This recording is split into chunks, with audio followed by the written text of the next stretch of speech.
পাটিসাপটা পিঠা বাংলাদেশের ঐতিহ্যবাহী এবং জনপ্রিয় এক ধরনের পিঠা, যা শীতকালীন সময়ে বাংলার প্রতিটা ঘরে ঘরে তৈরি হয়। এর উৎপত্তি বাংলাদেশের গ্রামীণ সংস্কৃতির সঙ্গে গভীরভাবে জড়িত। পাটিসাপটা শব্দটি এসেছে দুটি অংশে। পাটি মানে চ্যাপ্টা এবং সাপটা মানে রোল করা।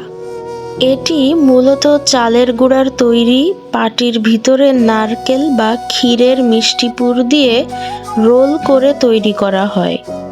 পাটিসাপটার ইতিহাস প্রাচীন বাংলার মিষ্টান্ন তৈরির ঐতিহ্যের সঙ্গে সম্পর্কিত। বাংলার কৃষিপ্রধান সমাজে শীতকালে নতুন চাল ও খেজুরের গুড় পাওয়া যেত, যা পিঠার প্রধান উপাদান হিসেবে ব্যবহৃত হতো। সেই সময় গ্রামীণ পরিবারগুলোতে শীতের সকালে পাটিসাপটা তৈরি করা হতো একটি উৎসব মুখর পরিবেশে। সময়ের সঙ্গে সঙ্গে এই পিঠা শুধু গ্রামে সীমাবদ্ধ না থেকে শহরের খাবারের তালিকায়ও স্থান করে নেয় সমানভাবে। পাটিসাপটা পিঠার জনপ্রিয়তা কেবল এর সুস্বাদের কারণে নয়, বরং এটি ঐতিহ্যের প্রতীক হিসেবেও বহুল প্রচলিত। বাংলার বিভিন্ন উৎসব, বিশেষ করে পৌষ পার্বণ বা মাঘ সংক্রান্তিতে পাটিসাপটা অন্যতম প্রধান আকর্ষণ।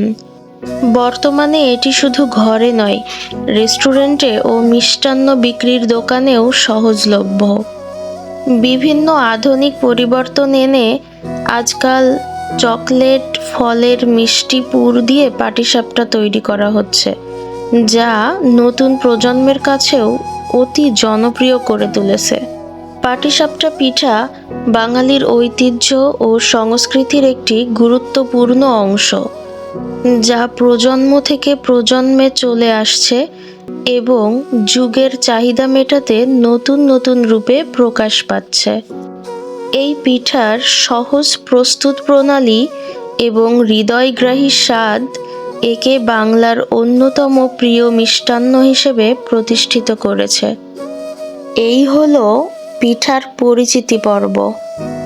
এবার ঝটপট করে বলে ফেলুন তো, আপনাদের কার কার কাছে এই পাটিসাপটা পিঠা অত্যন্ত প্রিয়?